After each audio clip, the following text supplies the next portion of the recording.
So listen to this. When N'Golo Kanté was just 11 years old, he watched his father die in their tiny Paris apartment, leaving his mother with 8 children and no income.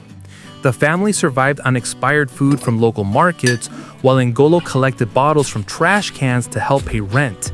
At 19, he was still picking up garbage for minimum wage, rejected by every professional club in France. His mother begged him to forget football and keep his job at the recycling plant. But somehow, this 5'6" kid who couldn't even make a youth academy would become the only player in history to win back-to-back Premier Leagues with different clubs. He'd lift the World Cup for France and become the highest-paid defensive midfielder on the planet.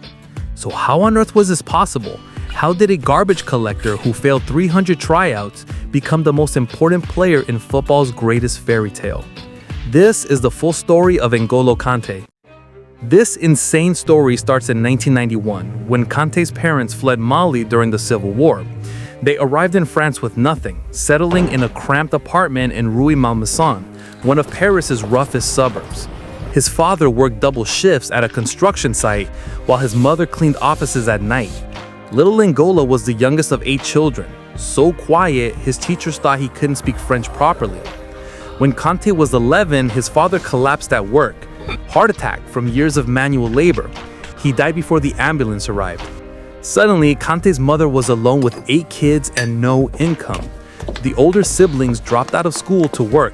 N'Golo would wake up at 5 a.m. to help his mother clean offices before school, then collect bottles after class for recycling money. €2 per bag. On good days, he'd make enough for bread. But on weekends, he escaped to the local concrete pitch. No grass, just pure street football, where bigger kids would literally kick you if you lost the ball. Kanté was so small, older boys used him as a training cone. But something strange happened. No matter how hard they tried, they couldn't get past him. This tiny kid seemed to know where the ball would go before the attacker decided. JS Rennes, a local amateur club, held open tryouts. Kanté showed up in shoes held together with duct tape. The coach, Pierreville, almost sent him home. Too small, too shy, looked malnourished. Kanté didn't say a word during registration, just stood there staring at the ground. Then the whistle blew. Ville couldn't believe his eyes. This silent kid was everywhere, winning every tackle, never getting tired. After training, while other kids' parents picked them up in cars, Kanté walked 5 kilometers home to save bus money. But talent alone wasn't enough. Kanté was still invisible to the system. While other kids his age were already in professional academies, N'Golo was stuck in the amateur leagues. Scouts came to watch matches, but their eyes slid right past him. But Kanté refused. He trained alone at night, running sprints under streetlights, tackling shadows until his legs gave out. Then came Boulogne, a tiny club in France's 2nd division. They didn't even want him at first. He was brought in as a reserve, a body to fill numbers. But one day, the assistant coach was sent to watch the reserves. What he saw shocked him. Kanté didn't just win tackles. Much older, built like a footballer's. No academy training, no nutrition plans, just raw stamina and heart. He struggled with injuries, with the pace of the game.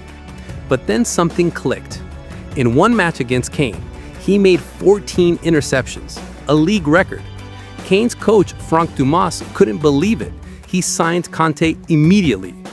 At Caen, Kanté's legend began to grow. He was still taking the bus to training. Will save us. Leicester paid just £5.6 million. Kanté's weekly wage jumped from €500 to £20,000. And the first thing he did is to buy his mother a house. Nobody in England knew his name. The press ran them into the ground.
But talent alone wasn't enough. Kanté was still invisible to the system. While other kids his age were already in professional academies, N'Golo was stuck in the amateur leagues. Scouts came to watch matches, but their eyes slid right past him.